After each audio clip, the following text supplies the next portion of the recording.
order. And Barb, I'll ask the secretary, Ms. Miller, to do the roll call for today. Thank you.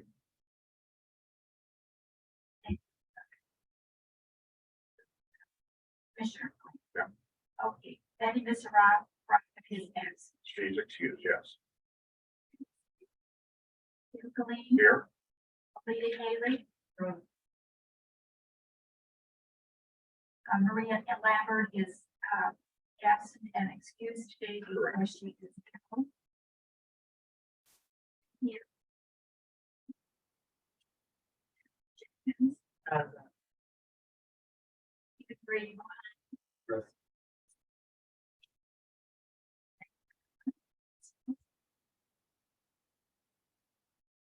that, ladies and gentlemen, is a quorum.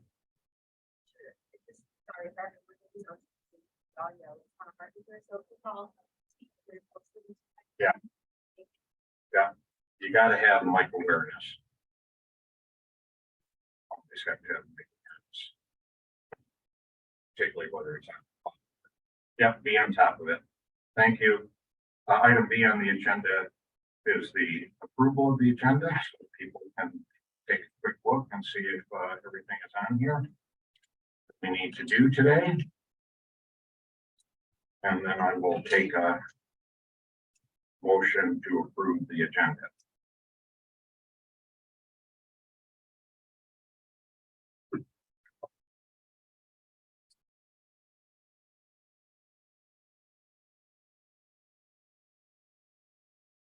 I'll make a motion to approve.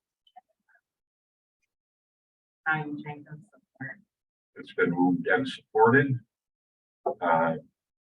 Last call for any changes or whatever to the agenda. So we have a proper motion to approve the agenda as written. All in favor, please say aye. Aye. Opposed? Any abstentions? All right, now the next thing is to approve the minutes from our August 15th meeting.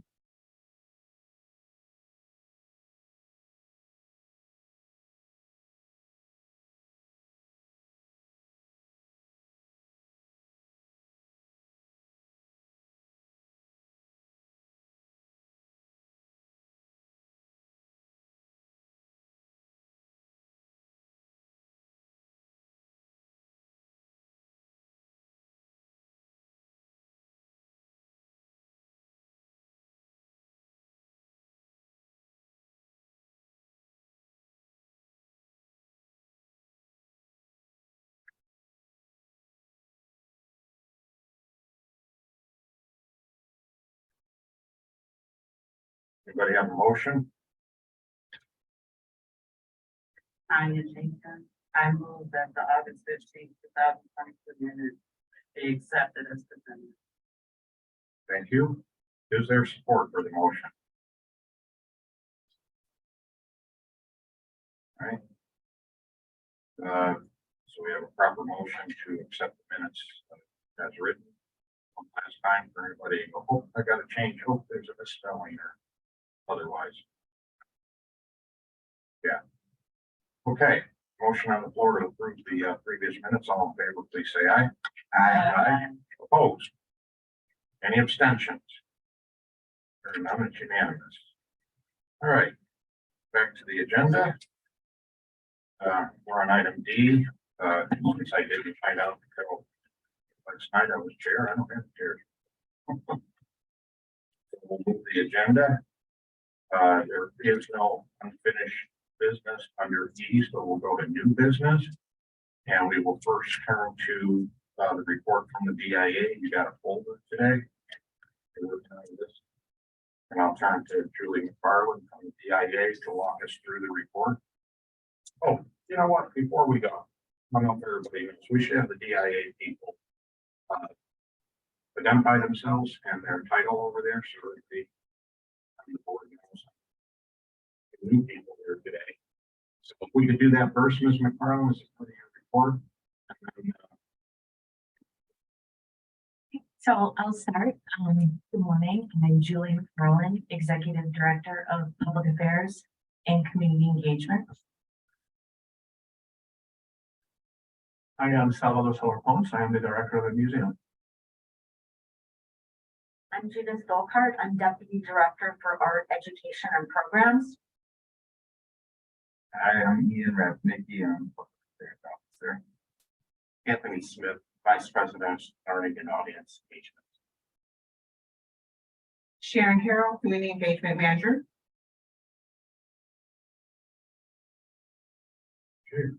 Thank you, everybody.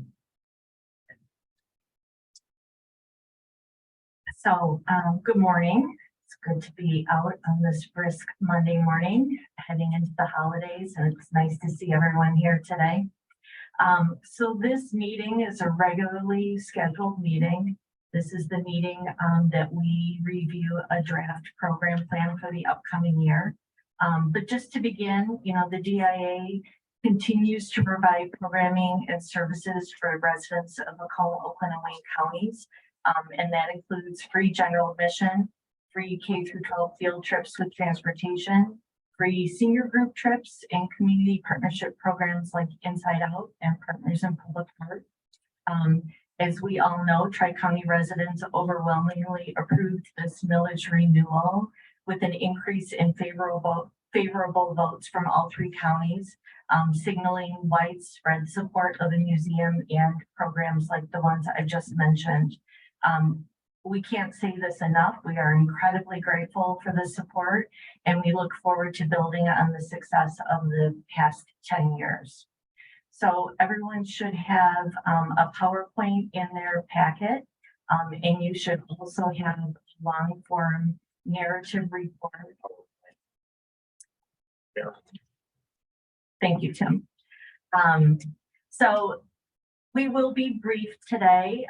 This PowerPoint is just kind of a high level overview of the draft plan that we're putting forward that will begin the work in 2023. Gagmeet, I don't know, are you able to pull that up, or should we just work on paper copies? I am looking for it right now. I believe I have the PowerPoint. I'm going to continue.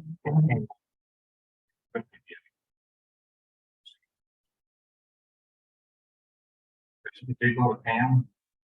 I sent it. I didn't realize that Gagmeet was subbing for Amina, so I sent it to you and Amina, but I can probably pull it up really quick and resend it. I know Gagmeet is in my.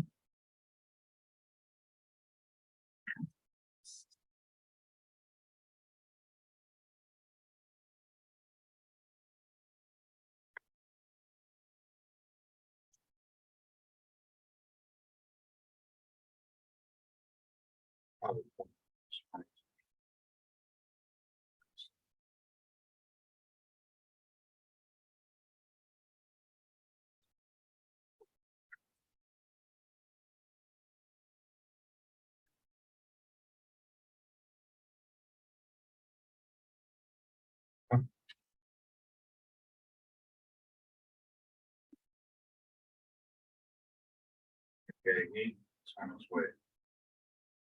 Okay, got it. I hope. Okay. Sometimes it takes a little longer for myself to get it to you.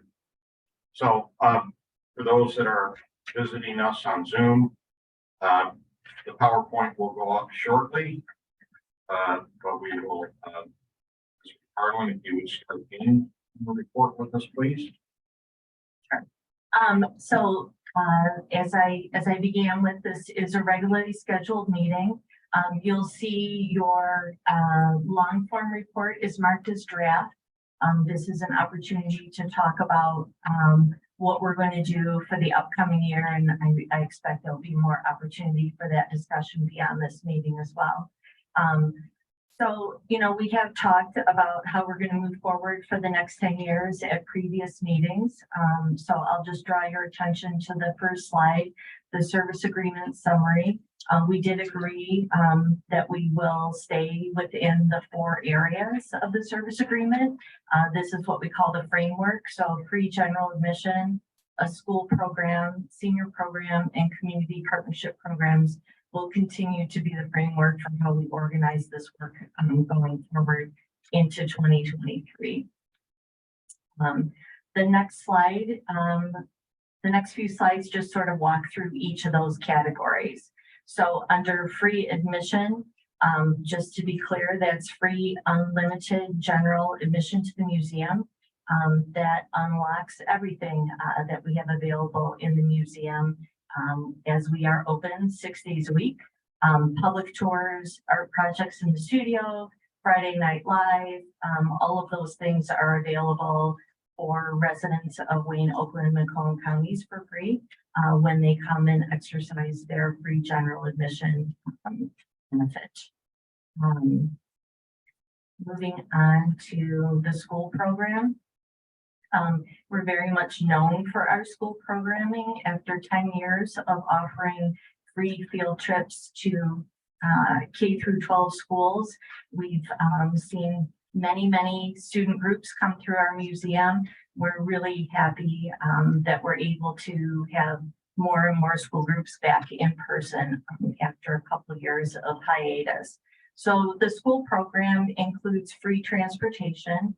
It is for K through 12 students. These are K through 12 aged kids. They can be private, public, charter. They can be in a summer camp. That's all that it takes to meet the requirement for free admission. And when they come for a school field trip, they can either be guided by a gallery teacher or they can have a self-guided field trip if the teacher wants to take the kids through on their own. That's available to them as well. We do, as part of supporting the free field trip program, we have educator professional development so that we can get teachers in, help them learn more about the museum, help them learn more about our resources, and help them to prepare their kids to come in for a field trip and also make connections to the classroom and help that field trip last sort of beyond the physical visit in the museum. So to support teacher professional development, we have virtual and in-museum events, and we will work on custom educator professional development. If teachers have a specific learning outcome that they want to get out of their museum visit, we will work with those teachers at a specific school or a specific district to make those connections. We also have educator and student resources online. There's a list of those there, and then there's more detail in the long form narrative report about what those resources are. So we work really hard to try to make this not just a field trip to a museum, but sort of wrap other things around that to enhance the field trip and make it last, connect to what the kids are studying in school and last far beyond their visit. We do have a special field trip partnership with DPSCD. This is the Cultural Passport Program, where we have all second graders come to a field trip to the museum. We were fulfilling that virtually, but now we're able to do that back in the museum once again, and all the pandemic restrictions have eased. There's also teacher professional development that goes along with that, of course, to make that field trip relevant to the students beyond their day in the museum. So that's the school program. Senior program, we are back in the museum with seniors. We've had seniors and school field trips back in the museum for the first full year was 2022 of in-person. So we're excited to get a year of a full year back under our belt. For the senior program, we provide group transportation for groups of 25 or more, and those senior groups can come for a docent-led or self-guided museum visit. We have a lot of seniors coming in this year. I think all told, between Wayne, Oakland, and Macomb counties in 2022, we had about 120 senior groups come take advantage of the senior program again. So it's great to have them back in the museum. For those who don't want to come to the museum, but would like to have a DIA experience, we do behind the scene art talks in the community. Those were done virtually during the pandemic, but we are booking those in person every day. So good to have those back as an option to keep our seniors engaged. And then we'll be going to senior fairs this year. We've done them in the past, and I think a lot of those are coming back. So it's our chance to get out in the community, talk to seniors, tell them about their benefits, you know, the benefits that are provided to them beyond just the senior program. So our plans are to continue that into 2023. And then community partnership programs is the last piece in the framework. We have selected our locations for 2023 Inside Out. This is a long-standing community partnership that really helps us get out into the community, meet people, provide art experiences outside of the museum, and also help connect people to the museum. So you see the listing of the locations that will be in for 2023. Just as a reminder, this is an open call process. We put an application out in the summer, fall timeframe, and we publicize this.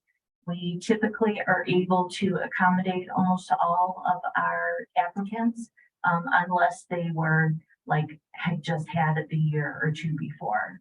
They get put on a list so that as long as there's 2 years in between their Inside Out participation, we are usually able to accommodate them. So we're excited about our list this year. We have larger communities like Belleville and Southwest Detroit, Ecorse, coupled with some smaller ones like Avalon Village and Highland Park, and the San Bernardo community in Detroit. So having a nice mix of sort of large and small allows us to do interesting things when the installations go up, and also give, you know, kind of a nice spread across Wayne County. We are at Wayne County Community College District every year. We swap out and talk about, you know, what they want to see each year. So that's an ongoing one, as well as our installation in Detroit Metropolitan Airport's Warren C. Adams Terminal. We just did a refresh there last year, so nothing stays the same. So if you're lucky enough to be traveling and in the airport, look for a few new images there too. And then additional community partnership programs. There's a lot of detail on these in your narrative.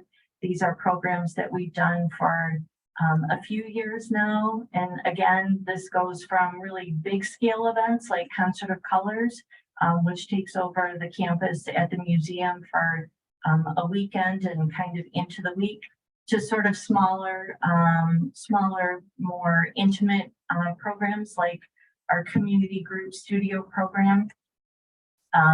So there's try to make a little something for everyone. But these are the programs that we're proposing we continue into 2023. I'm gonna turn this over to Judith in a moment to go over exhibitions.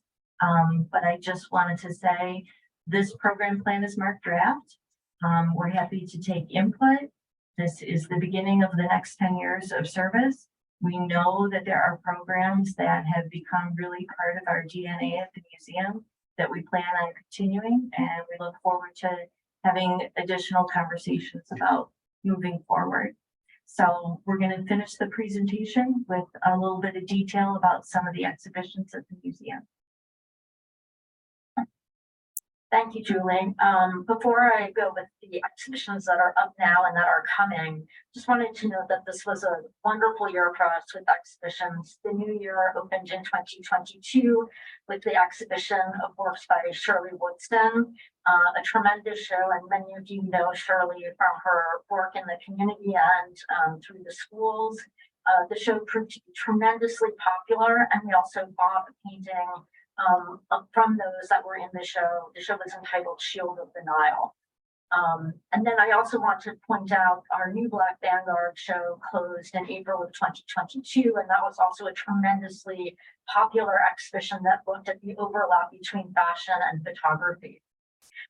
With exhibitions that are on right now, we have Van Gogh in America, which opened on October 2nd and runs until January 22nd, so plenty of time to still come and see it. The show traces and celebrates the acquisition of the DIA's self-portrait in 1922, and then looks at how Van Gogh became a household name in the United States through a series of acquisitions at museums, especially in the Midwest, following the DIA's purchase, and then through exhibitions, notably one at the Museum of Modern Art in 1935, and then finally through the influence of Hollywood. And I just want to point out that the image on your screen was used as the image or as for the costuming that Kirk Douglas wore in Lust for Life. So you'll see that the show has 74 works from all over the world. Name a city with a major museum, there's probably a loan from that city. The exhibition, as I say, will close on January 22nd. We are still doing programming that complements the exhibition, so please check the museum's website for those events. The next slide. At the top, I want to signal a show that will open in May. It's called James Barnard, Accra, London, a retrospective. This is an exhibition that explores the photography of James Barnard, who was born in Ghana. He became a photojournalist there. He then was able to document Ghana's independence from the British Empire. He then went on to London, where he took a number of photographs of African communities there, as well as what we might now call the swinging 60s. He returned to Accra in Ghana, where he introduced color photography to the country and remained in demand for a number of journals that originated on the continent, including Drum, which was South African, and which promoted anti-apartheid policies, and then for magazines in the UK. We're taking this show from the Serpentine Gallery in London, and we'll be adding a number of photographs that the DIA owns and which were acquired from James Barnard. We're hoping that he will come. He's in his 90s. I think he's 93. So we're hoping for the best, and that he'll be able to participate in some opening weekend programs. Then on the lower left of your slide, there's Van Gogh's artistic roots, the Hague School and French Realism. This is a small exhibition of about 12 works that looks at the influences that Van Gogh had in his early career. These include artists from his native Netherlands, the Hague School, and they were particularly drawn to very humble subject matters, people working in the fields, the waterways, and you can see that reflected in the image here. And that show will close on January 29th. So see both Van Gogh and this if you have a chance to come to the museum. And then finally, printmaking in the 21st century. This is an exhibition that also recently opened. This includes a number of artists and printmakers from Southeast Michigan. And this really looks at how printmaking has changed in the 21st century through ancient technologies such as woodcuts to very modern digital technologies. It's a really tremendous show, and I hope you will come to see it. And finally, I will just mention that we have on now our community group exhibition. This is a show that the DIA puts together after its year-long collaborations with social service organizations in our community. This could be the Veterans Administration or grandparents raising grandchildren. The show is terrific, and the artists in the show take incredible pride in their productions. Thank you. Thank you. Okay, the narrative that Ms. McFarland referred to, along with the 2023 service agreement. Let's hold on to that until I run the agenda discussion about the service agreements in specific. So let's take some questions, comments just on the report that we just got. Ms. Haley? Yeah, I had a couple of questions about the custom educator professional development. I was interested in how many people took advantage of that and how you measured the success or results of it? And finally, what is the community group study program look like? Two. So I'll start, and Tony and Judith may want to chime in. So the educator professional development. So I don't have numbers, but I will give at the end of the year when we do our year-end report in the spring. I'll have all those statistics for you, and I can look some of that when we get back. We do evaluation on all of those. So, and when the teacher professional development event ends, we have an evaluation form that we give to everybody who participated. That's how we sort of inform, how we want to move forward with those, if we want to make any adjustments. And I'll let Judith, Tony, I don't know if you want to add anything to that.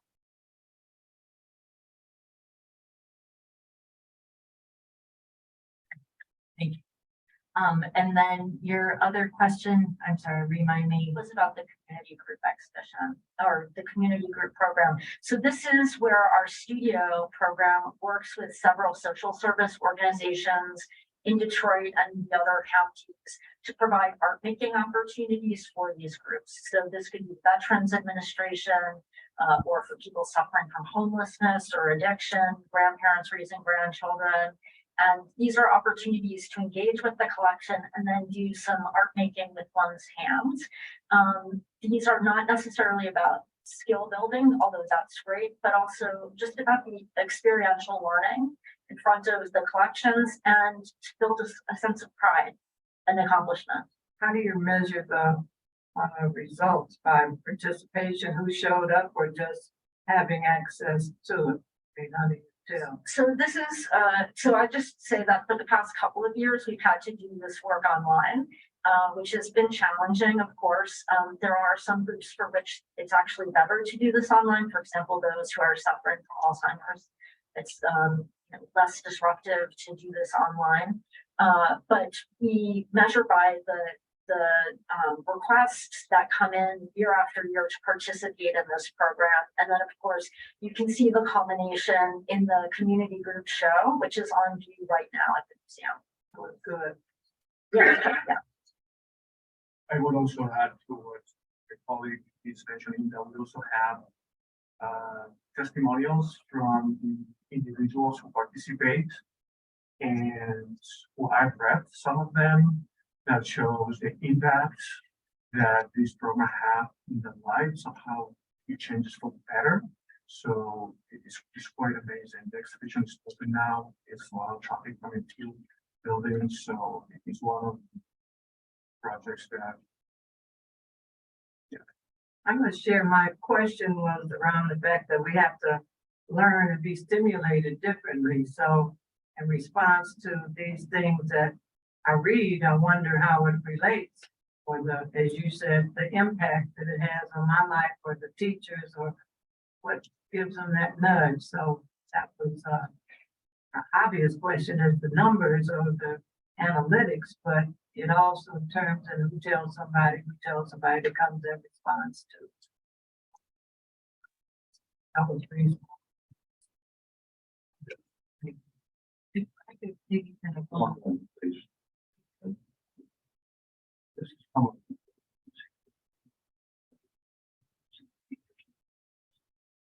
And the BIA has told us in the past that they have an evaluation. They come back and tell you. I would suggest that maybe we get a couple of teachers, and we're in the Zoom environment, to maybe attend one of our meetings, whether they can make it here or in the Zoom environment, and allow board to ask them kind of questions you're asking. How does this really work out for your kids? And right, what are they learning? What's the relationship like? So I would just suggest that, Ms. Haley. Does that sound like it'd be helpful? That sounds good. And also, since we have a partner being in charge of the schools, I'd like to hear how many of these reports he sent out to his teachers and how many responded back. If he's got a partnership, well, how many of your teachers signed up? How many didn't sign up, or why? And Well, what are the results of that? And going down that road. Yes.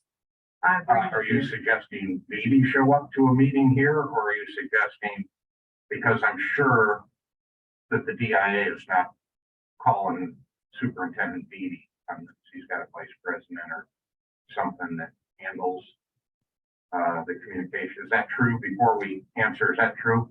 Who does the DIA Are deal you with? asking me if No, no. we are inviting anybody that is interested in the county or the DIA to this table?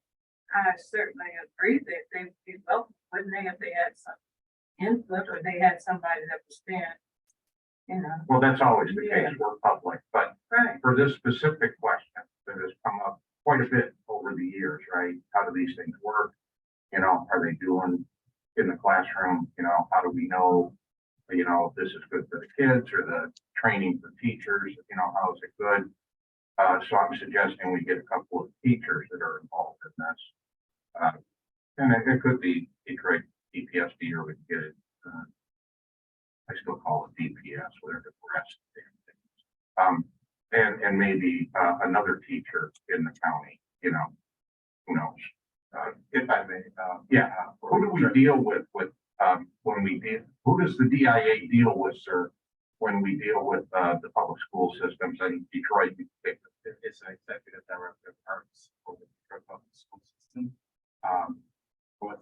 Coincidentally, that was my position before coming to the DIA, so I could speak profoundly about the impact of the DIA's involvement with teachers and the students in DPSCD. The impact is phenomenal, and all of the arts teachers, or I should say visual arts teachers in the Detroit Public School District attend the teacher PDs for the DIA.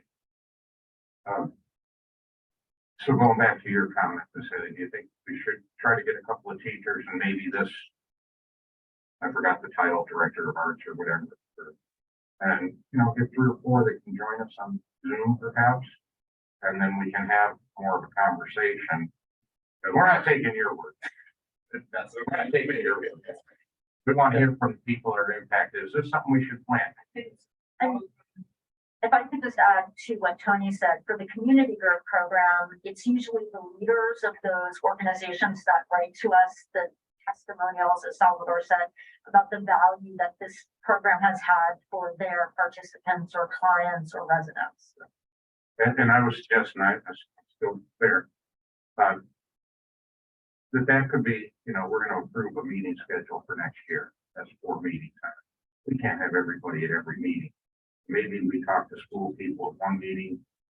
We have a couple of people from community groups that have been interacting at another meeting, so the board can, for them, and look at our authority board members. A way to proceed just on this specific topic. Okay, so it'll be in the minutes. We'll have something for our January meeting. We'll have to work with the DIA, identify a few people, and see if they want to go. Jim, just to summarize it, in the Yeah. January meeting, we have School teachers. And perhaps the, community groups. no, community groups will do the meeting after. This will just be for teachers, so that people can hear directly from teachers, how this is impacting their life and their students' lives. But I think it's also a good idea to have that assistant superintendent for the arts and DPS, who's the central figure for DPS, right?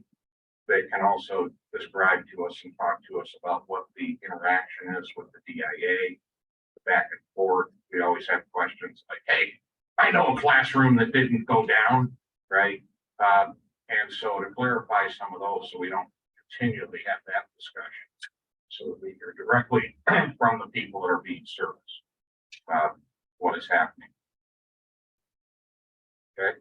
And I would just say, you know, we'd be happy to extend the opportunity to anyone on this board to come down and get like a sample school tour, or to be able to come down and see some of our teacher PD So we're, I'm happy to extend that invitation and make those opportunities available, because there's nothing like being in the museum and seeing the work done. There's only so much we can do at this table with numbers and talking about it. So I'd be happy if anyone would like to take us up on that offer to make those arrangements. Well, I think it'd be a good idea for that.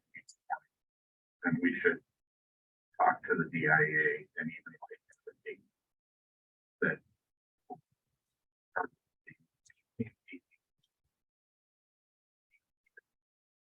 Instead of like you next week, you the week after that, and not everybody's hearing the same thing, for people that want to. And I think it would encourage attendance if we had a one shot for people to attend. If I could, I'm sorry, Ms. Stevens. just moving forward, I just wanted to know what is the proper way that we these questions and address things here, because I don't want to intrude on anybody. I don't want to disrupt anybody's questions, but at the same time, I want to make sure we get a chance to speak to somebody. Raise your hand, tap in the table, do you hold your phone up in the air, how to work? Trying to figure that out today. Anybody? Say, chair of the meeting, and as people want to speak, I saw you turn on your mic, so I thought, well, she might want to speak next. But this is just normal, how meetings are conducted. People want, if they want to.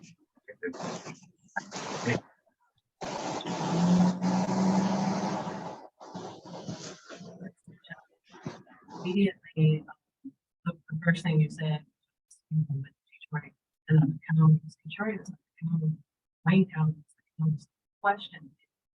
When we talk about teachers reaching out and the DIA reaching out, there are so many underserved communities and we don't reach. You guys address cities like Inkster that don't have school districts, but they still have children. Cities like River Rouge, just underserved communities, because every time we have a discussion about the arts, we immediately talk about Detroit and understand that Detroit, although in size it is very large, the number of people in the community is not larger than the rest of the 42 communities that which are in Wayne County. So what does that look like? First, I apologize for my comment, but I'm gonna turn it over to Tony, since he works most directly with, K through 12 programs. Thank you. We do indeed extend that invitation to the entire county. And to have participation from teachers throughout the Wayne County. Again, I don't have specific numbers for you right now, but I'm sure that will be included in your report. Yeah, so that we'll be able to address the number of teachers who are in that program. But certainly the invitation and our outreach extends throughout the entire country. So every time, again, I just wanted to say, every time we have a report, this in front of us, we talk about DPS or lack of DPSCE, whatever they're called at this time. Sorry about that. But I never hear the reports. When you say other communities, specifically, where are the reports? I just never see them. There's never any mention. And I just wanted to know specifically, where are you reaching out? What is the reach out? You're saying that you're reaching out, but what is it? We are all familiar with Dr. B. Why aren't we familiar with any other superintendent when you have schools like in Northfield, they're the #1 school district in the state? Why aren't they ever mentioned about programming where it's more likely where they're embracing the art communities and the art itself? There's just never any mention. So I do hear you say we are doing it. I would like to see it in the reports. And I just see Detroit, and it's not that I'm against Detroit, of course not. I just never see it in the report. And I would like to say that the proof is in the pudding. I just would like to see it from the other 42 communities, especially the underserved communities. And although Northfield is not one on the underserved communities, I would just like to see it in writing at some point, and perhaps maybe in January, when that full report is done. So I guess that would be part of that conversation. How do we do the outreach? And then who is taking this up? Sure. Right? That's what you're looking for. And not just moving forward, but in the past, who has actually not how many teachers, but how many cities? District. Yeah, how many, I want to drill down not to just the whole, a teacher from here, but what is the city's outreach? How does that work? Do you guys need help with that through the mayors, the township supervisors, or whatever that is? Just what is the outreach? I just want to see that in writing. But this is specifically school. This Well, conversation, right? for There schools is a at the larger time, conversation. yes, But for the purpose of our next meeting, just be school. for schools, So we're not absolutely. gonna talk about reaching out to the Community groups and- Northville.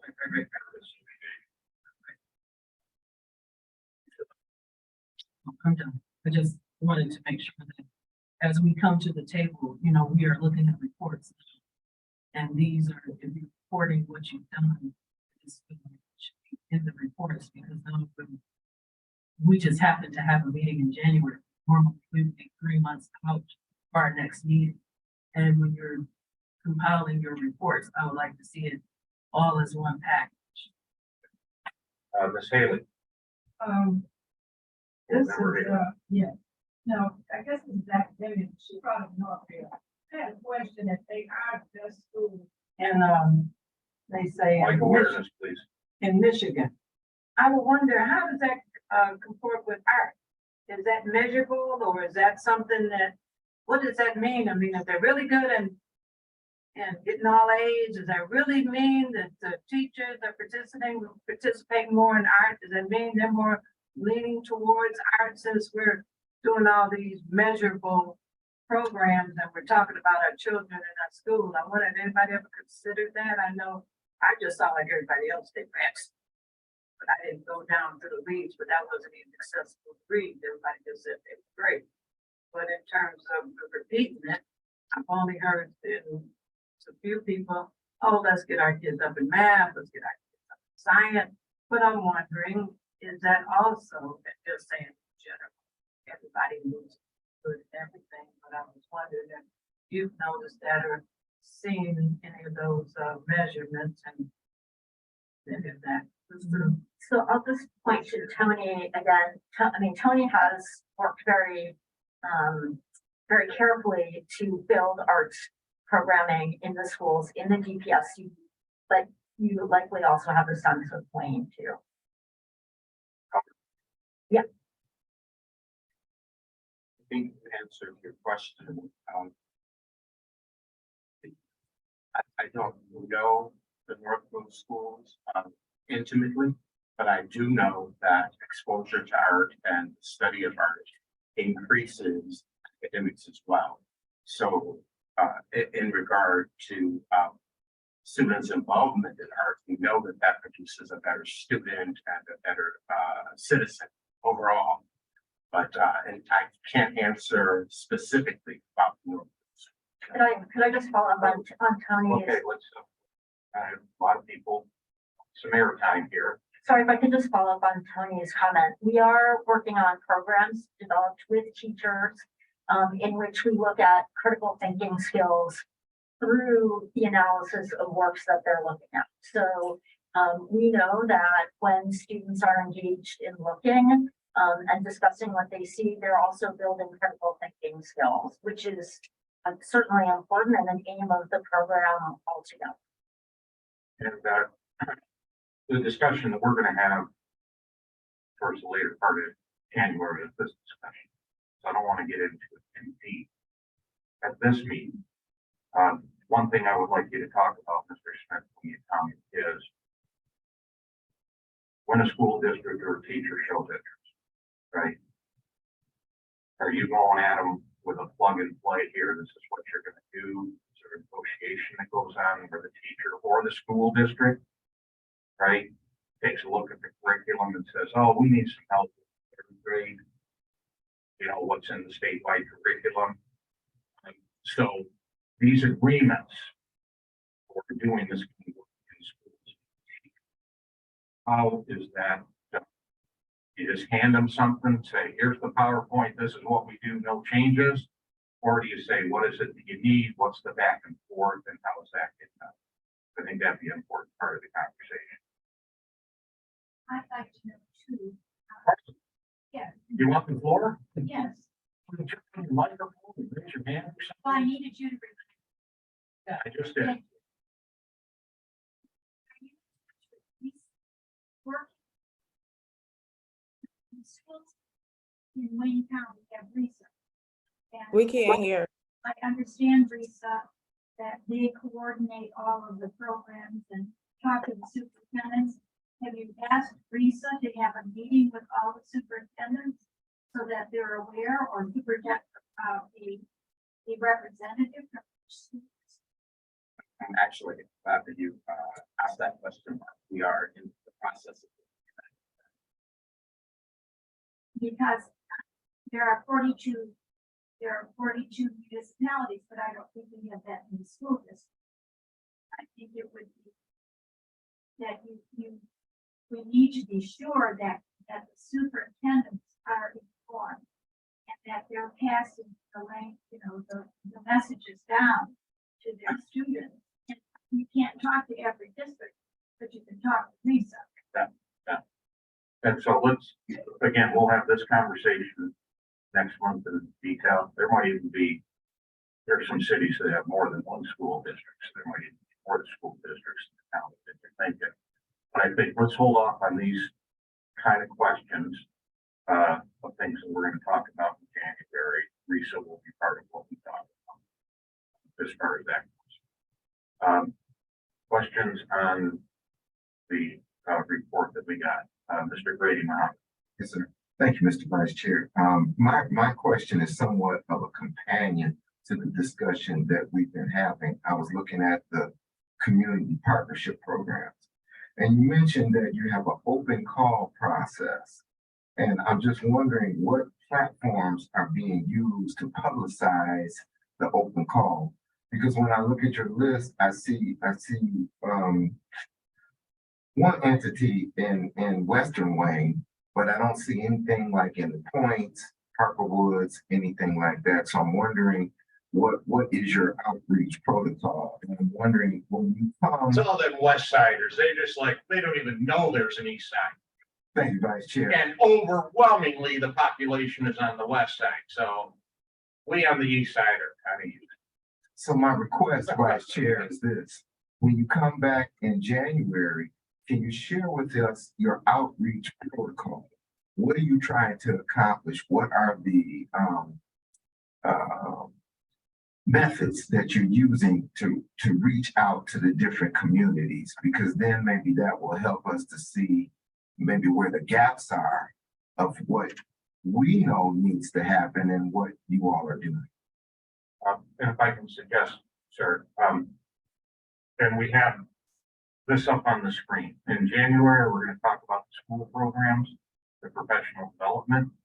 So how about with your question, we wait till our second meeting next year to specifically just kind of get into community programs? Because I hate to do our little bits and pieces. We talk about all of it at one meeting, we get a little piece of it, and it's not satisfactory, so it comes up again at the next meeting. So we take it more like, okay, schools in the January meeting, community programs, I think it's March or April, and then specifically hone in on it. That would be That's fine, That'd be but I good. would like to see the overarching outreach protocol that you're using for school programs and curriculum and professional development. That would help us.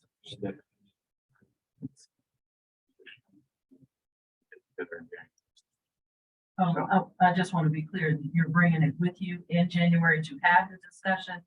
I want to make sure that we're going to have the discussion about what you're giving us in January instead of starting to have the discussion about what we would like to see. And that, yeah, well, and that is, it'll be an agenda item for a half hour. We're gonna ask the DIA to submit all their stuff, so you have it ahead of time Sure, and you can review it. sure. Because that also may be part of the discussion, like, okay, there was still something else I was looking for. But hopefully we can have all of that in advance for board members read it in advance. And we have, a healthy discussion. I just wanted to be clear that if you wanted it submitted for the discussion in January, but not not the discussion. Well, it's going to be the discussion, but not the start of the discussion, but to discuss what was submitted. That is right. That's the way it should be. Yeah, no, Well, it's obviously. And we it's not don't need obvious to that have- because- we don't need to have a discussion items on the agenda, just the schedule. Right, I'm just saying that obviously it's not being done, we're there right now, but okay, moving on. Okay, questions on the report from today? I get a little bit into the discussion, service agreements. a little bit, get that. Any other questions for the Carolyn in the report? Okay, hearing none, I'm gonna roll the agenda and, just given the fact that we had, technology issues, we got home a little late, I was remiss at the beginning, so I'm gonna put it in here. We have a new board member with us today, an appointment from the county executive, Stephen Grady Muhammad. Welcome to the board, sir. Would you like to have, someone who's been around town, but I've known Brady since the Tigers won the '68 World Series. Well, yeah. So if you'd like to say, just a couple of things and introduce yourself to everyone, Mr. Muhammad. Sure. My name is Stephen Grady Muhammad, and my professional role, I'm the Deputy Chief of Staff for Wayne County. Really excited to be here and work along with the arts. Remember as a child going to DIA and just being astounded by the great artwork that exists there. And my goal, along with many others, I think on the board, is to ensure that as many people as possible have an opportunity to participate in this great arts environment and the different things that you all are doing. One thing that particularly is close to my heart is activities that we have over at our juvenile detention facility, which now is being housed at Dickerson. And I'd like to find some ways to get the children there involved in the DIA so that they can explore and open up artistic things that they have inside of them, because we might have an artist in there that could be the next Van Gogh. We don't know if we don't reach out there and see. So that would be something that would be a very strong focus for me. And I appreciate you all giving me an opportunity to address. Well, welcome, sir. We'll go back to the agenda item 2 that's in your packet, a projected budget for next year.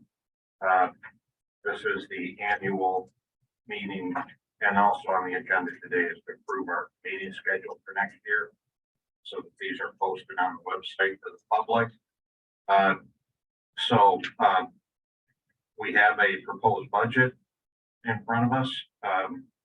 People's parking expenses were coming down. I added about $1,000 into attorney fees. We haven't hired one yet, but we're in that discussion of getting legal counsel.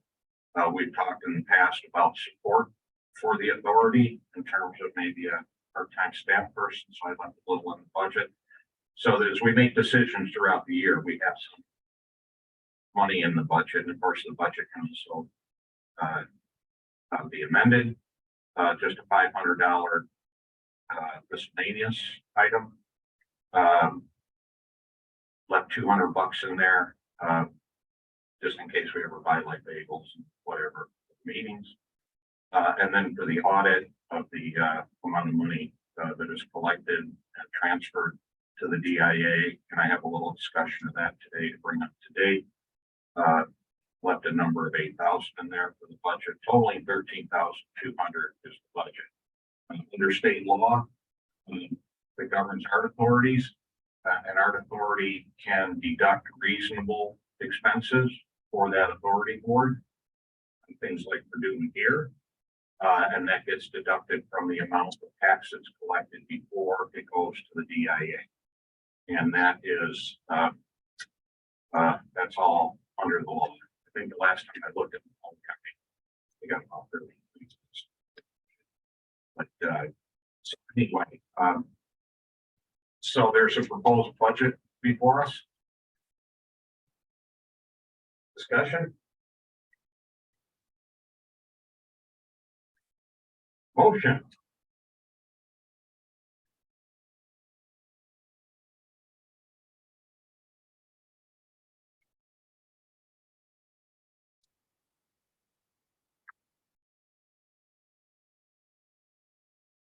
I see that for the first time, but we're parking.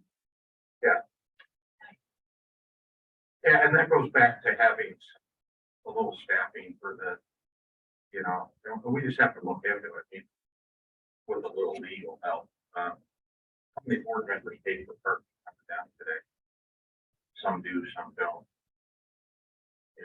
Almost wondering whether we should just have a automatic $20 per meeting that people would get for their parking, just automatic for board members, instead of trying to do all the paperwork. A lot of these things are electronic and parking lots, whether you actually have a receipt to say, yeah, I was there, but that may be one way to do it. Get a budget and just say, okay, well, I don't care. Yeah, so that's there now too, Barb. We're looking for a way to get that done. It's kind of like being on jury duty. You don't want to pay more for parking than they reimburse you for doing jury duty. Barb, you have other on this? I agree with, the automatic $20, because there are no receipts on parking. Right. And that's what we've run into in the past, right? How do we? We'll have a proposal at the next meeting for this, but if we don't have receipts, then how do we send it over to the clerk's office or to the treasurer's office saying we're making this deduction? I think we had just a resolution of the board to clarify. Mr. Grady Mohammed, sir. Yes, sir. If you go to a $20 per member stipend for parking, that's going to take your line amount up to $20 because there are 4 meetings throughout the year. Second thing that I'm curious about, you've got $3,000 in here for attorney fees. And at the last meeting, minutes from May 16th, there was supposed to be a letter drafted that was sent to Chair Bell and Executive Evans inquiring about the hiring of an attorney. What's the status of that?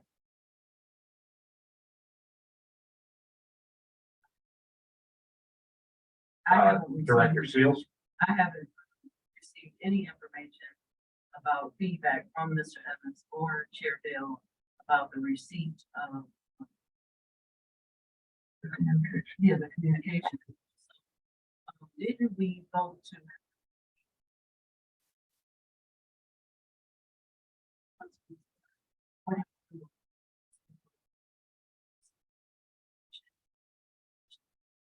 This year, was it things higher than posing the question to attorneys, so weren't they are attorneys to start with that in?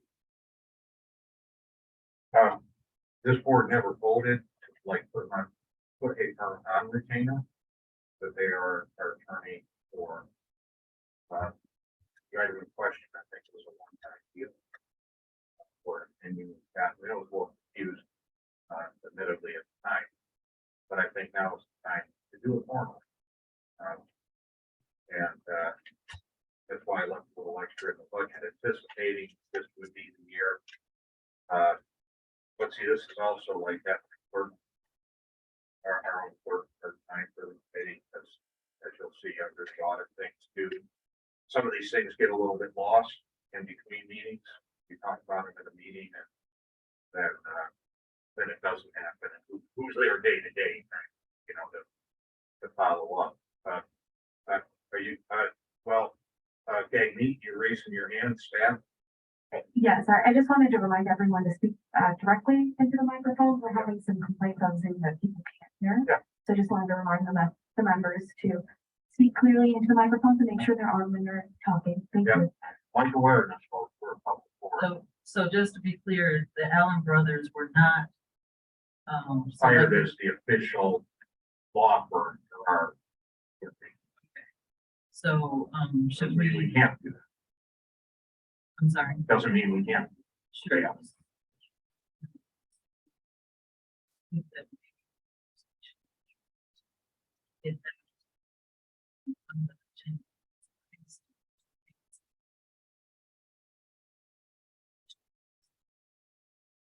For the board, but if they are.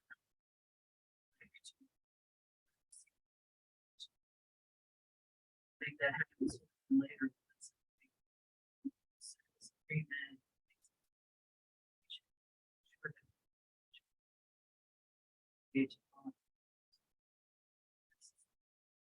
And seeing that the ones who gave us the advice, I don't know, but I don't want to jump ahead, but they did give us legal advice on some issues last year, and I'd like to see as a motion or an option to talk about our attorney's fees in January. Our attorney's in January. One way to go about that is just for you to talk to the Allen brothers and come to bring a proposal in January. But it's also up to the board. I don't know, putting out an RFP and a big dragnet for all the attorneys that are out there in Wayne County that might want to have our business. We are not under your ordinance or anything like that, so we can hear these services as we see fit as the board. Allen Brothers, well-known firm locally. So would that be the pleasure of the board is to have, we're not the Seals, board member Seals bring us a proposal for a law firm in January? Renata, is that a proposal, is that a motion? Sure, it's a motion. Can you, Then well, we don't need to have a motion. You're just gonna bring it to us, right? Yeah, And we'll vote on it next month. But as a way of getting an attorney before us, if you could bring a proposal from the Allen Brothers. Is that, yeah, and that's just a continuation really of services because they have already provided legal services for us. I'm not trying Yeah. to sway anybody or anything. It's just they have already given us some legal advice and they are familiar with service agreements and things like that. But it's up to. but I think we hired this attorney of record, which we have not done yet. There'll be another document, right? That we either have to have a deposit with them or something. As an authority, but you could bring a proposal for the Allen Brothers next month. So that's another agenda item. Okay, budget is what we're talking about. Projected budget for 2023. Mr. Chair, Yes. just looking at the mathematics here. Above your line Yeah, is forget that double line. Stuck in there. 5,400, below it is 8,000. Yeah. That's 13,400, 13,400. not 13,200. See? That's what you get when I do that. Thank you. Yeah. 13,400, yeah, and that double line, I just couldn't get rid of it. Because I added the audit at the end, and it's like, well, how do we get rid of the double line? So right now it's a $13,400 projected. Is there a motion? Well, I'll make the motion, but on the parking expenses, don't we have to increase that? We can always amend the budget through the year if that's not enough. That's not enough, right?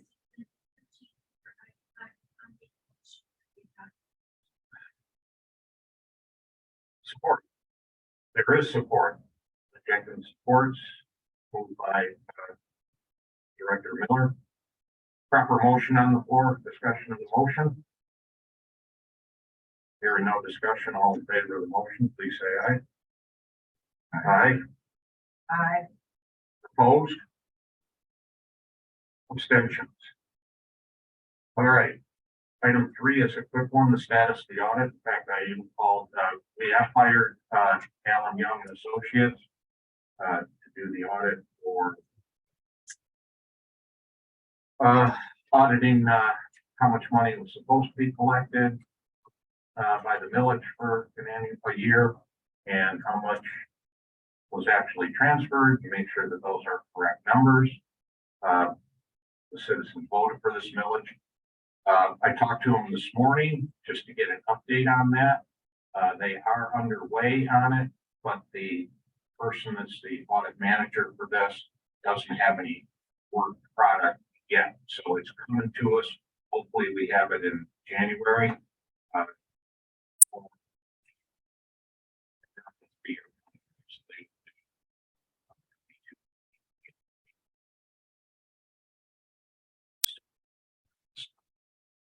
Calendar year basis.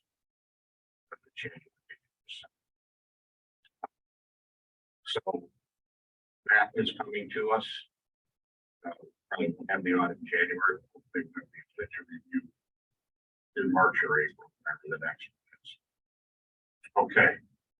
So that's my quick report on that. The next item is a discussion of the service agreement. We're kind of going down that road in today's meeting already.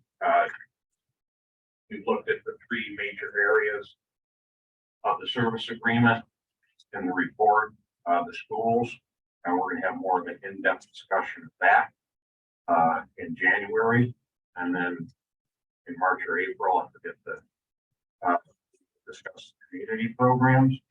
So that will get us a long way into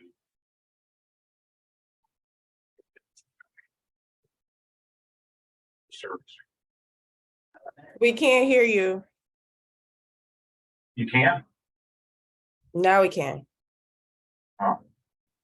Okay. We're doing our best here. Let me turn back to the DIA. Ms. McFarland, do you want to walk us through your 2023 service agreement program plan? And then we can have a discussion of that, as well as a discussion going forward, how to get this next service agreement in place. Ms. McFarland? Yeah, so the PowerPoint that we went over earlier in the meeting was just an overview of this document. So our plan for 2023 is detailed in here. And then we just went over like at a higher level. So some of the questions or some of the concerns that were brought up probably will be answered upon a little bit more sort of detailed review of this document. And then we'll come in January with the materials that the group is asking for to give more detail on the school program. We will probably be bringing some additional team members for that meeting in January to dig into the school program. In particular, our Director of Education Programs, Jason Gillespie. He is the person who does the specific outreach. So talking about names of principals, superintendents, these are the people that he's talking to every day. So I don't have anything further to add as far as the service agreement goes. I think we're laying out the process to sort of walk through these each category in our upcoming meeting. So I'm satisfied that that will be the opportunity to answer the questions that were posed today and bring more information.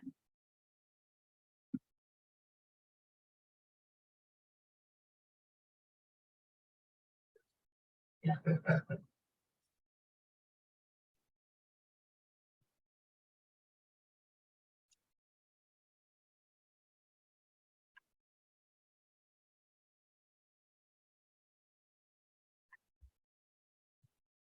Couple of questions.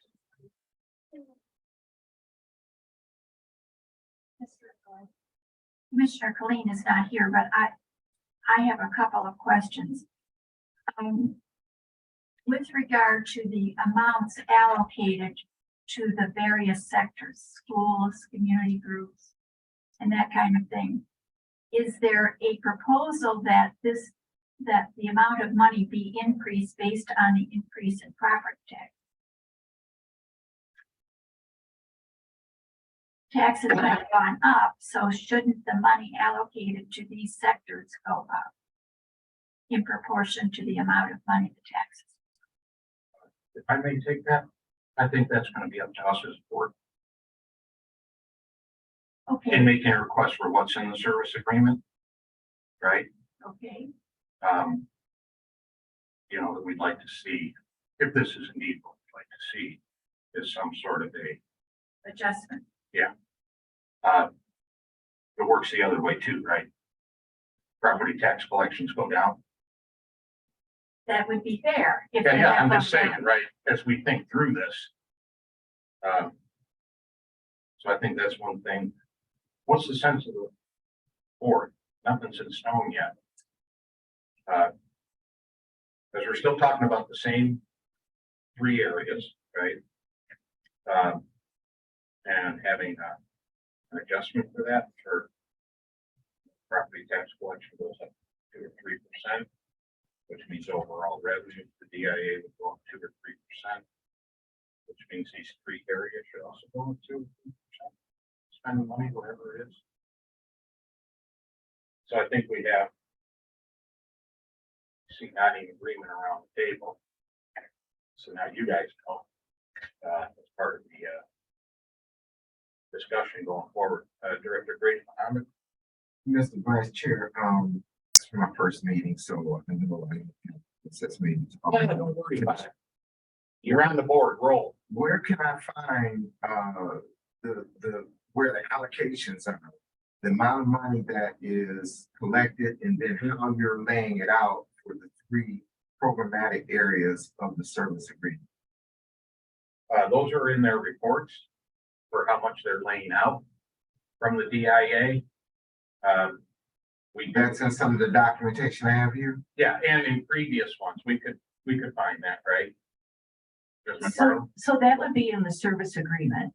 So the service agreement, and I can forward that to you, that has all of the goals in the 4 categories. So it has how many students, how much should we invest in that program? And I just will note, I mean, those numbers, 16,000 students in Wayne County, $150,000 in spending for the school program. We've far exceeded that almost every year since the very beginning, except for the pandemic years. So when we have, we offer a school field trip program with free transportation, Yes.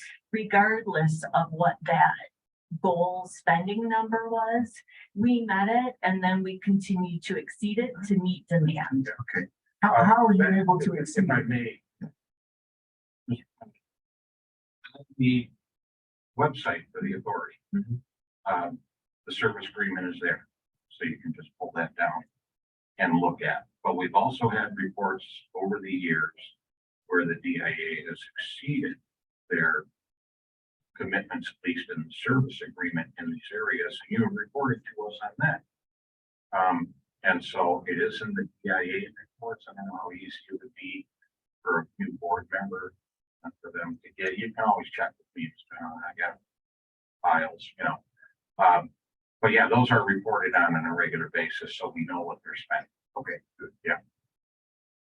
And also annually in our September meeting, we pass a resolution so that the local treasurers and all of the 42 communities, right, including all 43, to notify the treasurer of putting the millage on the tax bills for the winter. So we have that number of how much has been collected. And the audits, we're going to compare collected to what's delivered. So that's another guidepost for you for how much this is. Okay, yes. Just so we're clear about what Barbara was Director saying, Seals. just so we're clear about what Barbara was saying, we are going to revisit money are we gonna do that in January for, for the taxes? When are we going to have that discussion about what more services or how much more money should be spent for each program and because of the taxes collected?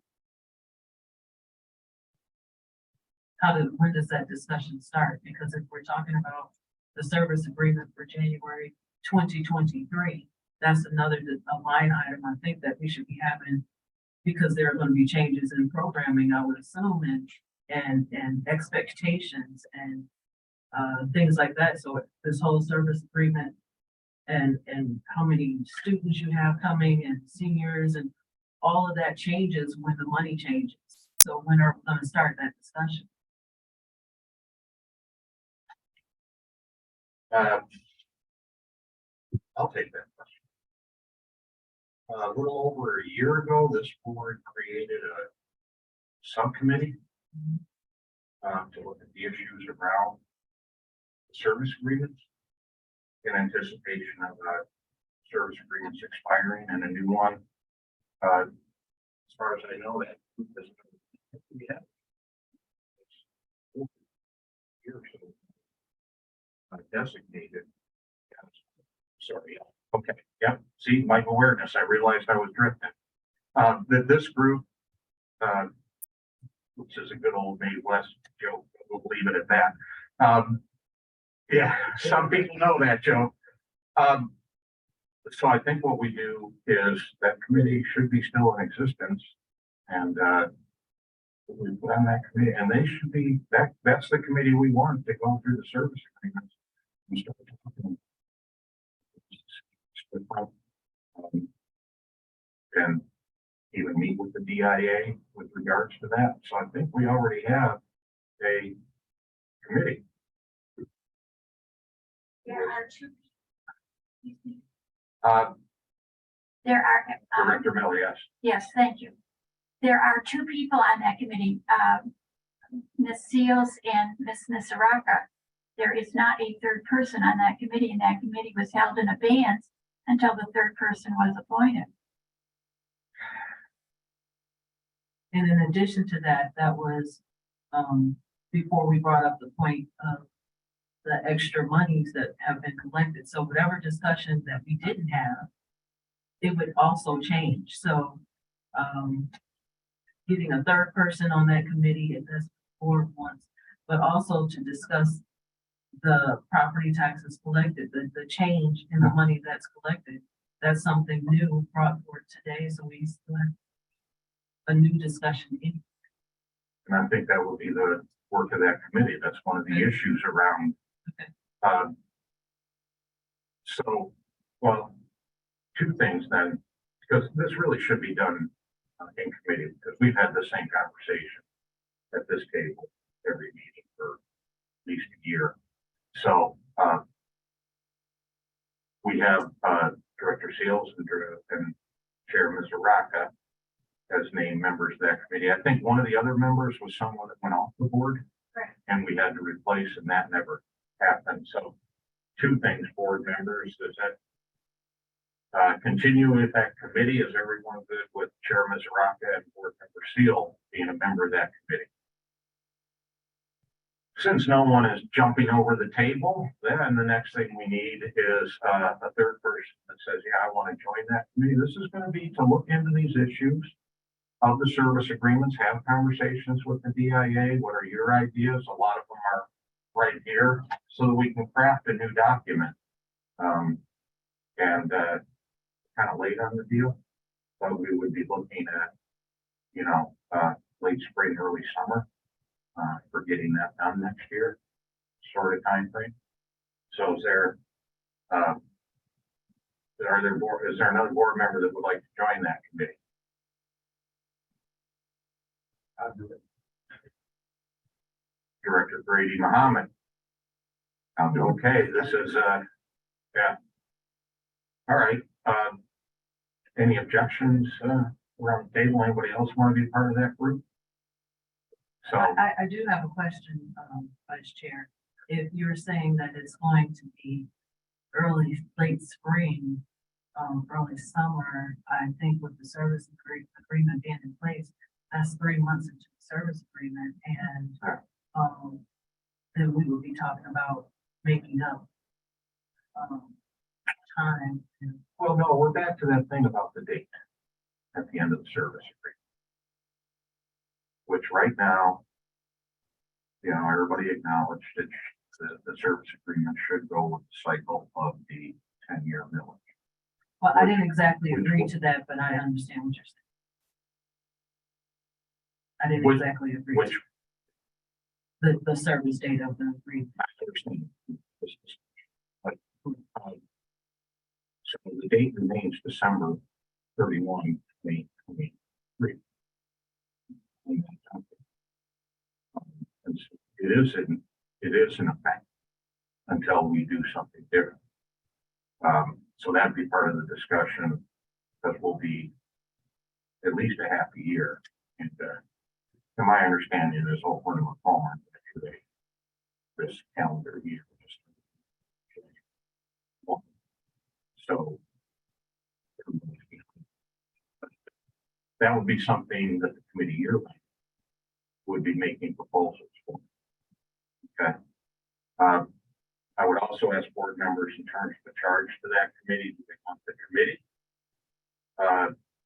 to do the work of the negotiations with the DIA for a new service agreement, and that they would report to the full board January, whatever the next one, to get feedback from the full board of any issues that are coming up that they would want guidance on. And then we could kind of help guide the committee through their reports, but we would want to charge the committee with actually getting an agreement that's satisfactory to the committee and the DIA and bring it here. Does everyone understand what I'm asking of the board? Does that sound like the way to do it? Yeah, that we're going to empower the committee to kind of negotiate the new service agreement with the DIA and the issues around it. And that through their reports in January or March or April, whenever the next, they can come back to the full board and say, these are the issues, this is what we're looking at. The full board can kind of guide it, but we leave it to the smaller group to hash out the details. Does that sound satisfactory? Just to getting it done, right? We talked about this for a long time, but we need a pathway to actually get it done. Does that sound good? So, so that's the committee. Ms. Hills, you want to take the forms on following that group together? Chair. Chair Mizuraka is not here today, but if you can take the bull by the horns there. Director Miller, you have something on this? Chair, I just wanted, You got a microphone. I just wanted to clarify that she was chair of the committee. Yes, And you restated it and said it, so that's fine. okay. Ms. McFarland, did you have some feedback on this? Sure. I just want to say I look forward to working with this re-energized group, and looking forward to having these conversations. I'm happy to provide anything to sort of begin this work together. And also I'd be happy to connect you with the people in Macomb and Oakland who've been having these conversations with us. We have a tradition here of parity. It allows the DIA to very, more efficiently deliver services across all 3 counties. So I'd be happy to connect you to the people who've been working on that as we pursue an agreement that has parity. Okay, so we're a little bit of our way into this discussion. Right away, an item came up about having changing the amounts in the service agreement based on tax collections, whether they go up or. So we've already identified that as a board, that our smaller group of DIA, as you go through. I'd like you to go back to your report because you lay out the broad issues. Ms. McFarland. DIA's point of view, as far as service agreements in this report? Did you have more that you wanted to present to the board? You did not. Okay, so I would encourage board members to, we have a committee of Ms. Araka, Grady Common, and, Ms. Seals. So please read this report and give your feedback to that committee on the things that are concerning, and you guys just keep your own agenda for your own discussion with the DIA. I think bringing some focus to this through committee, greater chances of success of getting there, you know, before Haley's comment comes around again, whatever that might be. Director Miller, do you have something? Yeah, you got a microphone. Okay, under, such other matters, I have a couple comments I want to make Okay, about our experience with the DIA. we'll get there. We'll get there. So for now, we've got the committee reestablished with a new member.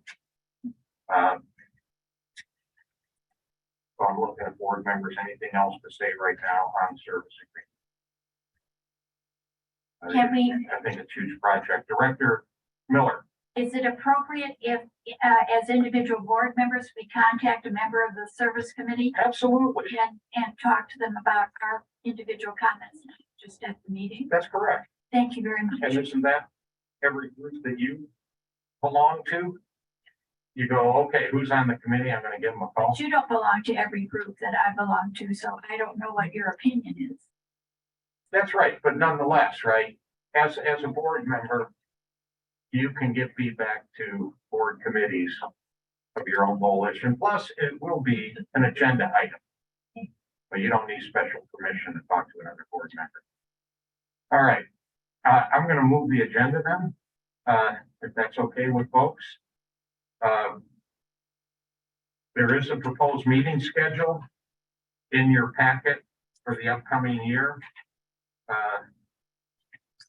The proposal, and then these will go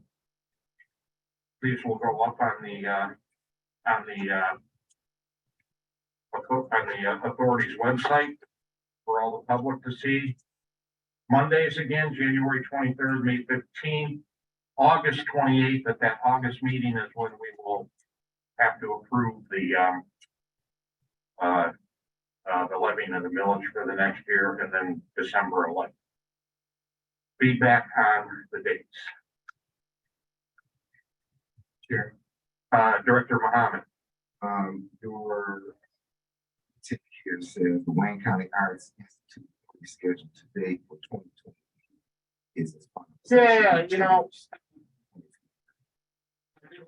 And based on, as you notice up by the top, it says proposed 2023. And then, you know, being the competent public official I am. Then I missed it in the paragraph, but yes, 2023. And I got all the dates right on the proposed schedule. They're all 23. So we're looking for a motion to adopt the schedule for next year. Can I just make one Sure. request? Sure. We close Van Gogh on Sunday, the 22nd of January, Oh, that's right. which makes January 23rd That is a day that will be difficult for us to get all of the people that I'd like to bring here for our next meeting. Would you prefer the first Monday in February then, from the DIA's point of view? Yes. Okay. Go on my calendar. Holy cow. That's February 6th. February 6th. All right. Yeah, because we don't want to run afoul of any holidays in that date. So amend the proposed one that first meeting would be Monday, February 6th. 10 o'clock right here. Same bat time, same bat station. Yeah. All right, so that's the amended proposal in front of us, February 6th, May 15th, August 28th, December 11th. Is there a motion? Not everybody at once. Before, can I ask a question this time? Yeah, of course, Ms. Jenkins.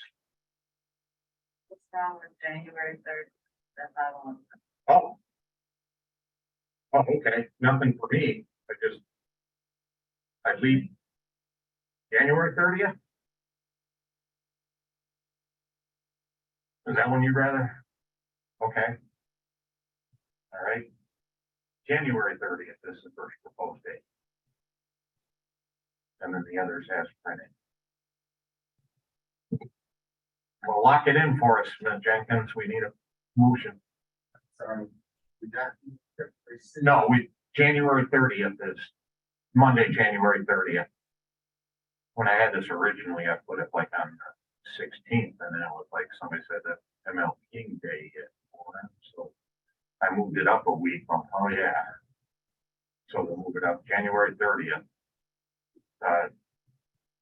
I'm sensing some feedback from the DIA. Mr. Arnold. No, we're available on January 30th. I know at the table here today, there's been a lot of requests for additional information. I do want to make sure that I understand everything that I need to be, that our team needs to provide for this meeting. So, if there's a particular reason why January 30th, You'd like the extra week. Does that make sense to you, Mr.? Is that okay? We're back to it, Mr. Grady. Trying to move it forward here. First meeting next year, February 6th, 10 a.m. right in this room. The next meeting will be turned over by whatever it says, the rest of them. Yeah, May 15th, August 28th, December 11th. And the first one being February the 6th. Somebody make a motion, please. I find that the 2023 meetings are as follows: on February 6th, May 15th, August 28th, and December 11th. Somebody that's done this before. We have a proper motion before us. Is there support? It's been supported by Director Seals. All in favor of the motion as stated, please say aye. Aye. Opposed? Abstentions? Unanimously adopted. All right, thank you, folks. Oh, shame. We're running out of agenda items. Such other matters is properly submitted. Director Miller, did you properly submit such other matters? No, but I will now. Okay, we'll recognize you as having properly submitted it. What's your, I wanted to thank the DIA for the wonderful trip that our art council, our local art council, had to the Van Gogh exhibit. We worked with Rebecca Tubbs, who organized the bus.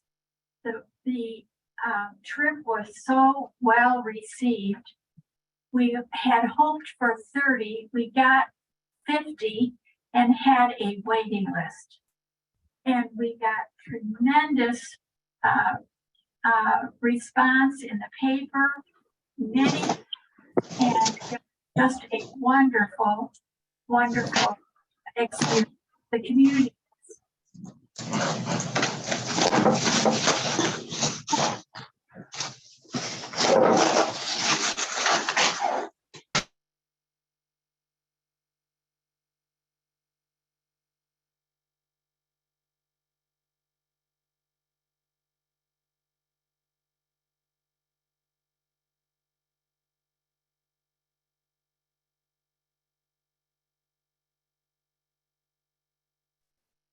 Theater was the Ingmar Bergman retrospective.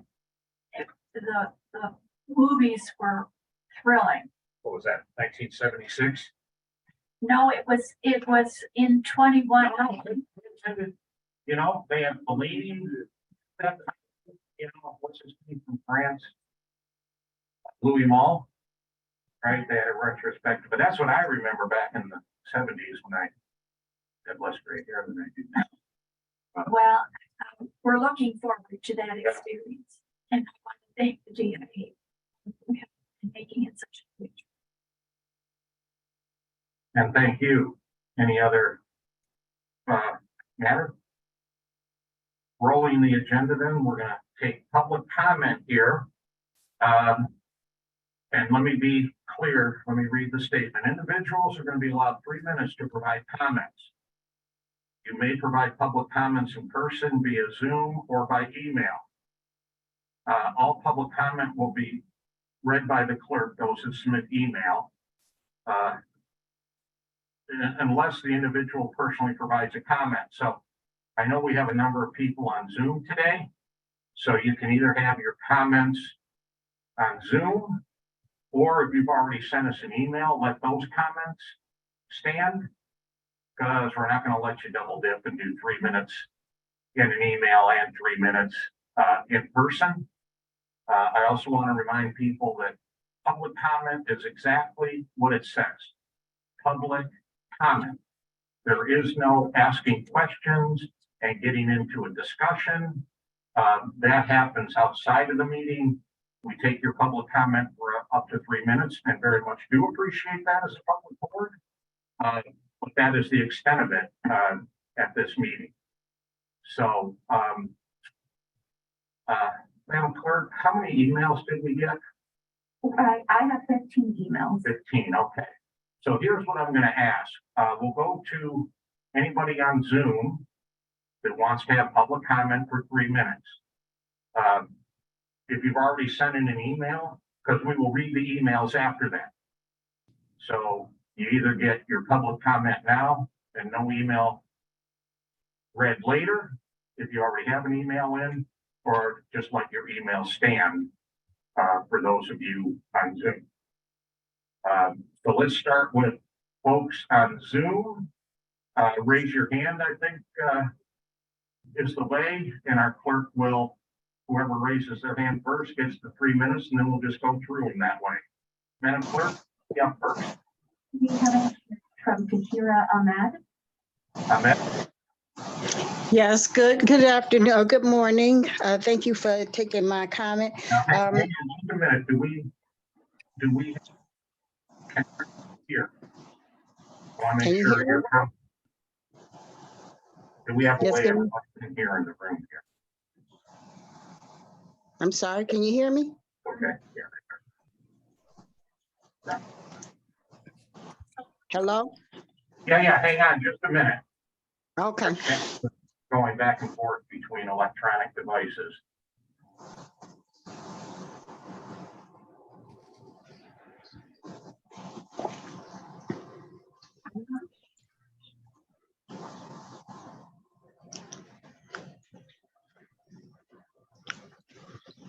You ready?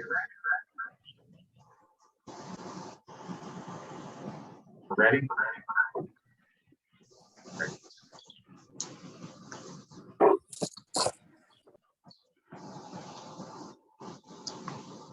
Go ahead, Ms.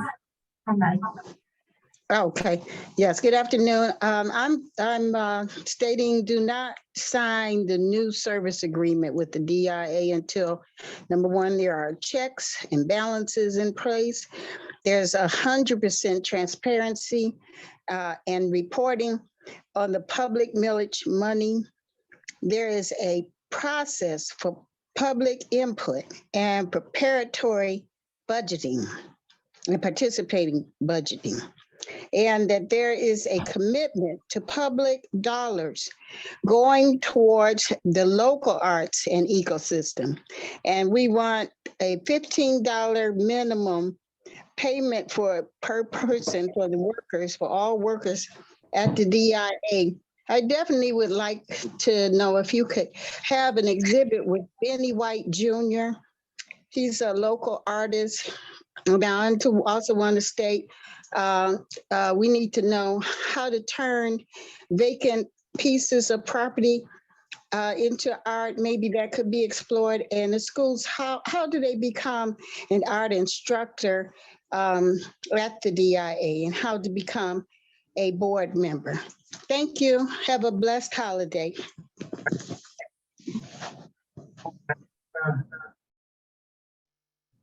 The next hand that we have is from Camilla Gonzalez. All right. Thank you. May I be heard? Sure. Go ahead, 3 minutes, ma'am. Okay, thank you. Greetings, honorable body and everyone in this space. I hope that you all are well. At the last meeting of the Wayne County Arts Institute Authority, you all discussed convening 4 public meetings to educate the public and gather input. I'm wondering at this point, how and when will those be implemented? And what other ways will the public be engaged? Over the next 10 years, in addition to the last millage, residents of the Tri-County area will provide the DIA with over $500 million. That's not chump change. And so, we definitely need transparency in reporting. I would also like to put forth a few suggestions to organizations that I've worked with, our national leaders in mission-aligned budgeting, as well as cultural community benefits. And so I want to know, I know this isn't the place, but how do we properly address the committee who's working on drafting the new service agreement? And how can we follow up with questions and proposals in a space that is much more of a dialogue than the public comment? I do appreciate you all. Thank you so much. I yield my time. Thank you for your comment and your interest. Madam Clerk, who's next? The next hand is from Tom O'Brien. Mr. O'Brien, you have 3 minutes. Hi, hello, the commission, everybody from DIA, Kresge and all over. I was just looking to inform a few people that myself, along with the Old Redford Arts and Entertainment Development Team, has formed a couple committees trying to work on Old Redford as an arts and entertainment district. And with the Redford Theater, and then the building, my building with the old Masonic Temple and the theater and the temple. And we formed a couple committees. We've got, well, several committees, but the 2 dealing with the arts and entertainment, we've got Alexander Zonchek, who has done quite a few things in the neighborhood over the last 1.5 years.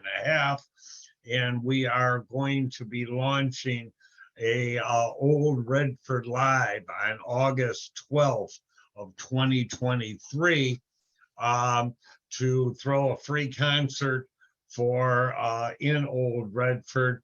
And then I'm also working with Dr. Paul Draus out of U of M and Dr. Hubert Massey from, well, you all know Dr. Hubert Massey, on a committee doing murals and arts in the neighborhood. So I was just looking for some supports from the Wayne County Arts Commission and DIA. And we have got some things, our team has got some things that we'd like to send out over the next week or so. And if I could get any other email addresses or interested parties, that would be appreciated. And that's about all my time. Thank you, commissioners and everyone. Thank you. Thank you, Mr. O'Brien. And clerk next. The next hand is Sarah S. on Zoom. Thank you. Hi, here. Okay, all is well with this here. I shared Having a hard time hearing. now with my kids, and I was saying that there needs to be 100% in reporting all the public money. $15 minimum wage for those who work at the DIA, and also some contribution to the local artists of the city of Detroit. I'm a resident of Detroit. I stay on the east side, and there are any artists I know who could use the fund and the support to be able to get their projects out there.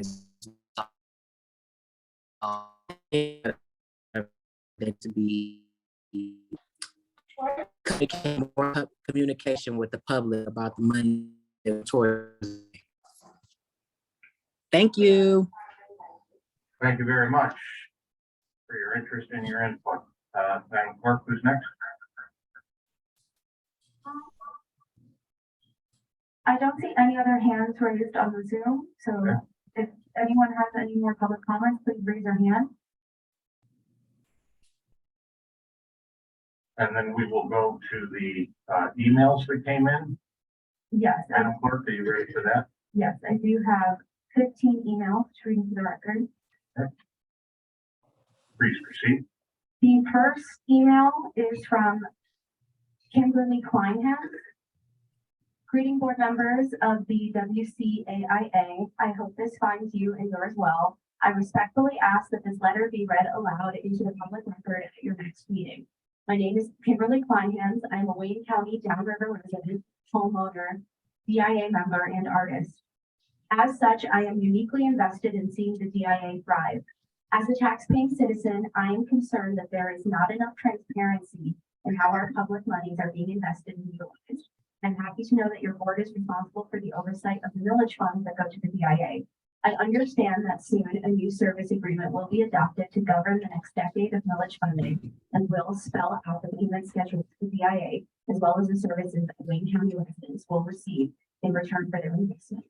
I write this to implore you not to sign a service agreement with the DIA until there are checks and balances in place. There is 100% transparency and reporting on all public millage money. There is a process for public input and participatory budgeting. There is a commitment for public dollars going towards the local arts ecosystem. 16.59-hour minimum living wage for all workers at the DIA. I am especially concerned about promoting a living wage for all workers. The living wage movement takes as its theme the reasonable position that no one who works for a living should be poor. Thus, wages paid to even the lowest wage workers should, with full-time work, lift them out of poverty. According to the MIT Living Wage Calculator, the living wage for Wayne County is $16.59 for an adult with 0 children. I thank you for your time and service. Sincerely, Kimberly Kleinhans. Thank you. The next email is from Ali Gali. Good afternoon. I'm submitting a public comment with regards to the new service agreement with the DIA. I am asking the Wayne County Arts Institute not to sign the service agreement until it reflects the demands and desires of the public you serve. I would like this comment to be read aloud during the hearing. The new service agreement appoints $330 million to the DIA without any checks or balances that could ensure this money would support your purpose. The allocation of public funds to serve the public DIA, to serve the public. DIA was already accorded $250 million. The proposed service agreement would allocate additional funds while cutting the public's access to what the organization will do with these funds. Specifically, the service agreement only accounts for 5% of the public funds with specific obligations. 95% of the funds would be left to the DIA's discretion. There are currently no functional and effective mechanisms in the DIA that allow for public input as to how this money should be spent. Beyond this initial lack, there is not even a structure of transparency in reporting. We seek that you incorporate 2-level checks and balances to ensure accountability into the public before releasing our dollars. There are clear demands that have been percolating among individuals who work closely around the DIA or in public art facilities and practices across the city. In particular, DIA should guarantee at least $15 an hour for all workers at DIA. It is absolutely disgraceful and inhumane for this organization to receive hundreds of millions of dollars and not prioritize their staff. In addition, DIA must make a specific commitment to supporting local artists and community art creators in Detroit. DIA is not supposed to be a gated organization. DIA can promote the entire city's engagement with art and promote the lives of all Detroiters by supporting specifically artists of color, artists living in underfunded neighborhoods, and artists who are building and organizing communities. We ask that you bring the walls down that turn the DIA into a money-turning machine with no public roots. We demand public participation in budgeting, transparency, and reporting and expenditures, minimum wage for the workers, and prioritization of local artists and artist ecosystems in the DIA budget. Until then, we demand that you do not sign this new service agreement. Thank you for your time. Thank you. The next letter is from Eric Paul Howard. Greetings, Wayne County Arts Institute directors. I humbly request that this letter be included in the public record and read aloud at your next public meeting. My name is Erica Paul Howard. I am a parent, lens-based artist, teacher, and cultural organizer, as well as a Wayne County resident, homeowner, and business owner. In these roles and capacities, I'm fortunate to have contributed as co-founder of Inside Southwest Detroit, a collection of initiatives that promote youth and community development. Having served in the capacity of an executive director of Inside Southwest Detroit for the past 12 years, we have facilitated a number of participatory and creative processes for young and for youth and neighbors to collectively design, lead, participate in, and benefit from sharing time and space in a way that leverages talents to meet the needs we share. We are invested wholeheartedly in seeing our city and young people. As a taxpaying citizen, I'm concerned that there is not enough transparency in how our public monies are being invested and utilized. I'm happy to know that your board is responsible for the oversight of the village funds of the TIA. I understand that soon new service agreements will be adopted that will govern the next decade of village funding and will spell out the payment schedules for DIA, as well as define the services that Wayne County residents will receive in return for their investment. I write on this behalf of myself and for the sake of the community I work with and serve to implore you not to sign the new service agreement with the DIA until there are checks and balances in place. There's 100% transparency in reporting on all public village money. Free admission for all Tri-County residents is guaranteed in perpetuity. $15 an hour minimum wage for all workers at the DIA. There's a process for public input and participatory budgeting, and committing at least 10% of the public village dollars going towards the local arts ecosystem to partnerships, collaborations, and paid opportunities with artists in Southwest Michigan, particularly those who have been here for generations and are historically marginalized. There is so much more that is possible with the new service contract. We, the citizens, deserve transparency, accountability, and our voices to be heard when so much money is on the table. Thank you for your time and service. Erica Paul. The next comment is from Joanne Adams. To the Wayne County Arts Institute Authority, it has been brought to my attention that there is an extreme lack of transparency with regards to the taxpayer-funded DIA. I am asking this board not to sign the new service agreement until the following are enacted. There are checks and balances in place. There is 100% transparency and reporting on all public village money. There's a process for public input and participatory budgeting. There's a commitment of public dollars going towards the local arts ecosystem and a $15 minimum wage for all workers at the DIA. Please read this letter during public comment on December 19th. Regards, Joe Adams. The next comment is from Marsha Lee, to whom it may concern. My name is Marsha Lee, and I am a resident of Wayne County. I love the DIA and I love our community. I am writing because I think we have an incredible opportunity to do what is best for our community. I'm writing to ask that the Wayne County Art Institute Authority do not sign the new service agreement with the DIA until there are checks and balances in place. There is 100% transparency in reporting on all public village money. There's a process for public input and participatory budgeting. There's a commitment of public dollars going towards local art ecosystem. And there's a $15 an hour minimum wage for all workers of the DIA.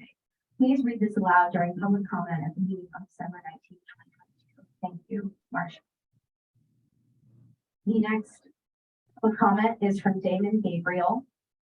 Hello, WCAIA. Please see the attached sign letter. Wayne County Arts Institute Authority. I represent Gabriel Music Society. We are a 501c3 organization that heavily supports the arts in Metro Detroit, especially amongst our youth.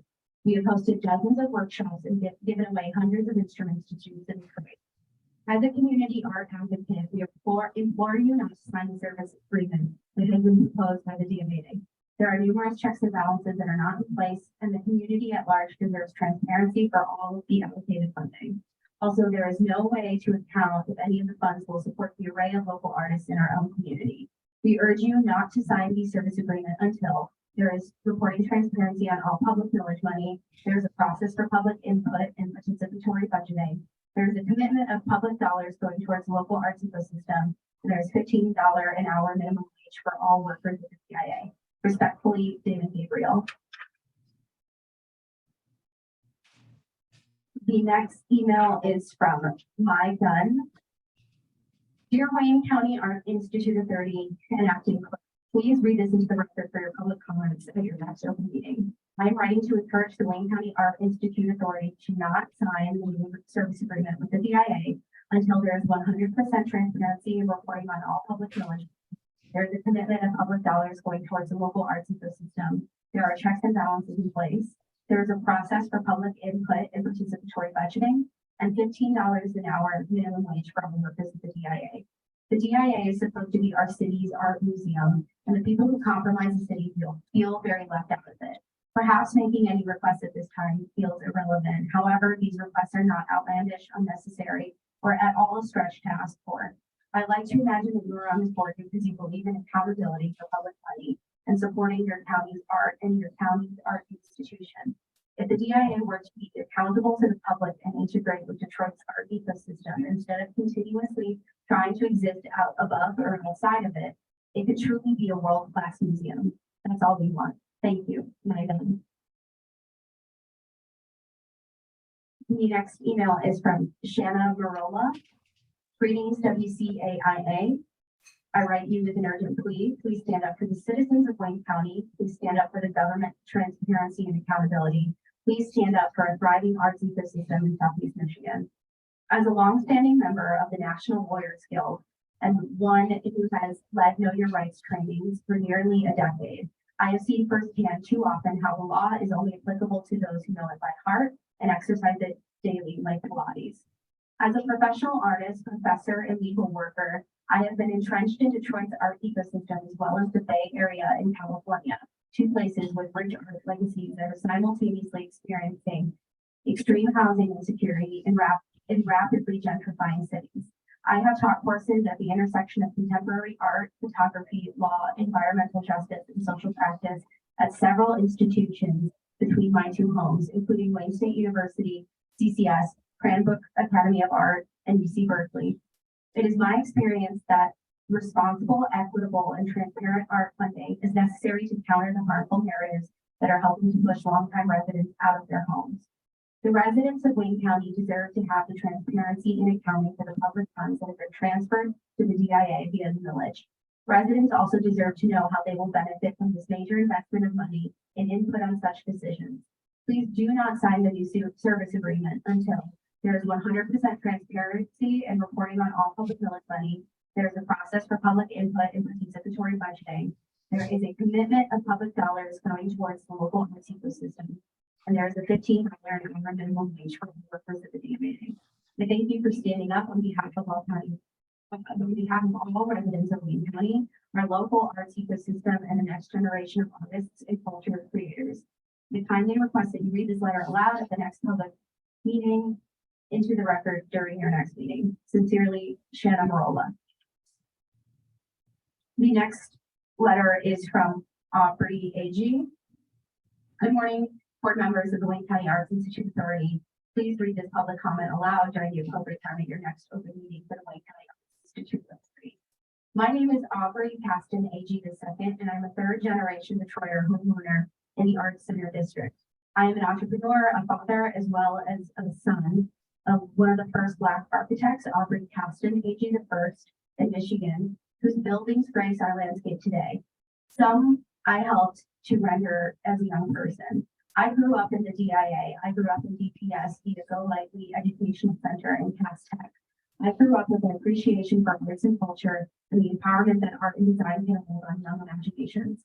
Being able to have such a gem of an institution as the DIA is important and a source of great pride for our city. Detroiters, such as myself, have had access to their lifetimes, have access over their lifetimes to the DIA and are better for having each opportunity to engage. While I am extremely happy that the residents of the Tri-County area are guaranteed free admission, I was wondering what else we could, as taxpayers, be getting in return on our investment. For this reason, I think it's imperative that taxpayers of Wayne County are integral in inputting their priorities into how the DIA can best serve them. And there is a formal process delineated for the public on how to do that. We stand to hand over nearly $100 million or more in the next decade. What else besides free admission is possible? How can the most people benefit most deeply? This can only be possible with transparent accounting practices, including annual audits showing where 100% of the money is being allocated and spent. and a formal space for the public to input this decision-making process. This is the first order of business. Having worked in architecture with creative professionals around the world, I think it is imperative that some of the public investment be reinvested into the Tri-County area ecosystem. In particular, I hope your board will fight on behalf of all students of Wayne County and their teachers to have deep engagement and not just one-off visits. I think it's important to include creative professionals from a broad spectrum that make education pierce the veil of the perfunctory and inspire the next generation of innovation. Having worked with institutions like Wayne State and other colleges creating spaces for Black entrepreneurs and technologists, I personally have experience with tremendous of getting the first foot in the door. As a body, please compel the DIA to use some of their prestige to prioritize the benefit. The DIA needs to thoughtfully invest in local arts and culture practitioners, to dedicate a percentage for local partnerships with creatives and offer top-level line pay to locals. Especially the DIA should be connecting with individual artists and organizations that have been here for decades, or generations that are among the groups that have been historically marginalized, underrepresented, and drastically underpaid to partner and provide programming. The DIA can take a leap in leadership to remediate so much exploitative harm just by dedicating a small percentage of this public village money for local content creation and partnerships, and committing to work with that have made and continue to make Detroit what it is, a global cultural capital. Third, I understand that there may be some sort of conflict with your governing legislation to get into the governances of the DIA. However, by whatever means possible, there should be a protective clause that guarantees all workers within the DIA building making $15 per hour minimum should be in order. I'm not sure of the variance of pay rates and salaries, however, with an estimated $80 million in income here alone, not including admissions, special events, and fees for service, and the millage from other two counties, everyone working there should have a guaranteed baseline that allows a dignified life in this city in this day and age. It should be more, but $15 an hour is a must. That there is a baseline for the city of Detroit as well as White Castle. Surely this can be done in top tier 1 Detroit Institute of Arts with a decade of funding.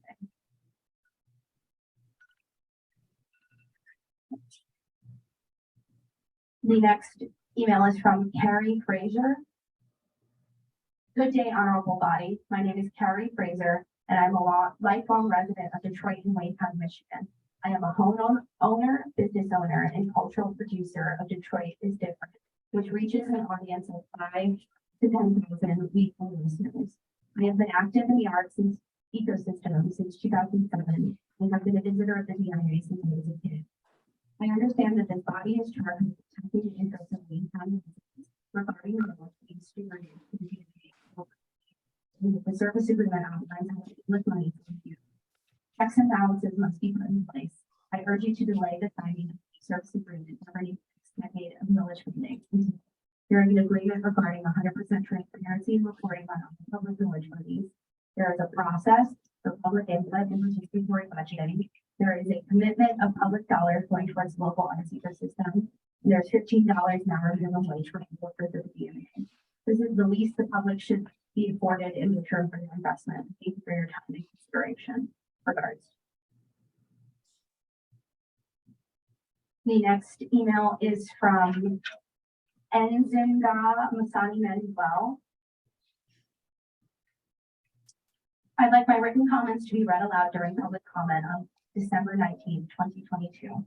I am requesting that the Wayne County Arts Institute Authority do not sign the new service agreement with the DIA until there are checks and balances in place.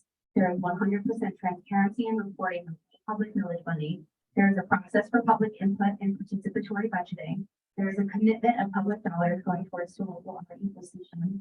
All DIA workers should be paid $15 hours. Thank you for making the right decision.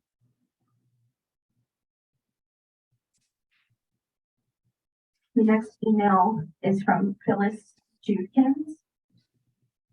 Good day, Wayne County Arts Institute Authority. I write this letter to urge you to postpone signing the new service agreement that will govern the next decade of public funding going to the DIA via the millage until some checks and balances are opened. My name is Phyllis Judkins, and I am a homeowner, business owner, Block Club captain, and engaged citizen of the city of Detroit. I have been living and working here for over 7 decades and have seen many ups and downs. One thing that I know that needs to happen in many instances is governmental transparency. Detroiters are robbed of their voice too often and left to deal with the stress. In the case of the village, money moving from Wayne County residents to the DIA over the next decade, we need transparency and to ensure a proper return on investment. Do not sign the new service agreement with the DIA until there are checks and balances in place. There's 100% transparency and reporting on all public village money. There is a process for public input and participatory budgeting. There is a commitment for public dollars going towards local artists and the local arts ecosystem. And there's a $15 minimum wage stated for all workers at the DIA. Please, these are the baseline for a respectably negotiated agreement. Please read this letter aloud during public comment at the next meeting on December 19th, 2022. I thank you for your time and attention to this. I'm going to pull up the other 3 on my phone. The next email is from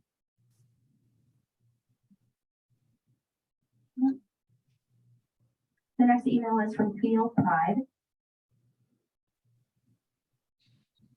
To the honorable members of the Wayne County Arts Institute Authority. My name is Theo Pride, and I am a community organizer with Detroit's People's Platform and a member of the Detroit Budget Justice Coalition. Our work centers community needs and racial and economic equity in Detroit, the largest majority Black city in the country. We have fought to ensure development, the municipal budget, and private-public partnerships materially benefit long-time, everyday Detroiters and Detroit residents. We seek justice in the use and distribution of public resources, including the people's taxpayers' money, which helps to fund the Detroit Institute of Arts. This board has significant decision-making power over these funds and will soon draft a new service agreement that defines what services the DIA will supply to the community in return for their public investment. The Budget Justice Coalition requests this honorable body listen to the community and to not sign the new service agreement until there are checks and balances in place. There is 100% transparency and reporting on all public village money. There is a process for public input and participatory budgeting. There is a commitment of public dollars going towards the local arts ecosystem. There's a $15 an hour minimum wage for all workers at the DIA. And there is free admission for all Tri-County residents in perpetuity. We've already paid with the last pledge. Thank you for your time and consideration. Sincerely, Theo. And then the last email that we have is from Linda Campbell. To whom it may concern, please have my comments read below aloud at the scheduled public meeting for the WCAIA board meeting on December 19th, 2022. Good afternoon and greetings to you as board members of the Wayne County Arts Institute Authority. My name is Linda Campbell, Detroit Wayne County resident and taxpayer. Today, the Wayne County Art Institute Authority, WCAIA, has a unique opportunity to move forward and call for a new service agreement with the DIA. I believe more adequately reflects the values and priorities of Detroit and Wayne County residents and the vision for the Arts Institute Authority. Detroiters value fair and equitable policies and practices and desire to see those values codified across our institutions, especially those institutions that receive public support. The asks that have come before this body in previous discussions seem totally appropriate, especially for a world-class institution such as the DIA. These asks include a $15 minimum wage for all DIA workers, support for the local arts ecosystem in order to cultivate interest and capacity for future artists and cultural makers.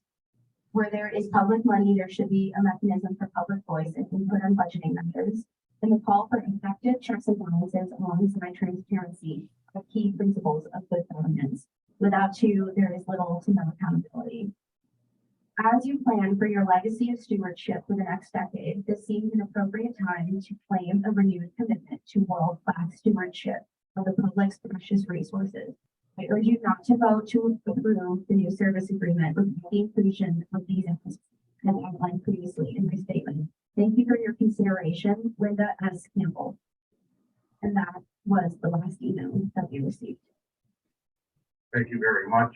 I think a round of applause is in order for our clerk for.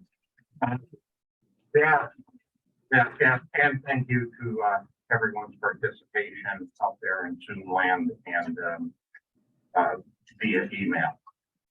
A motion for adjournment is in order.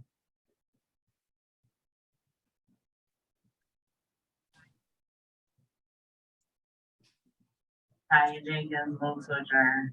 Is there support? All in favor, say aye. Opposed? We stand adjourned. Thank you, everybody.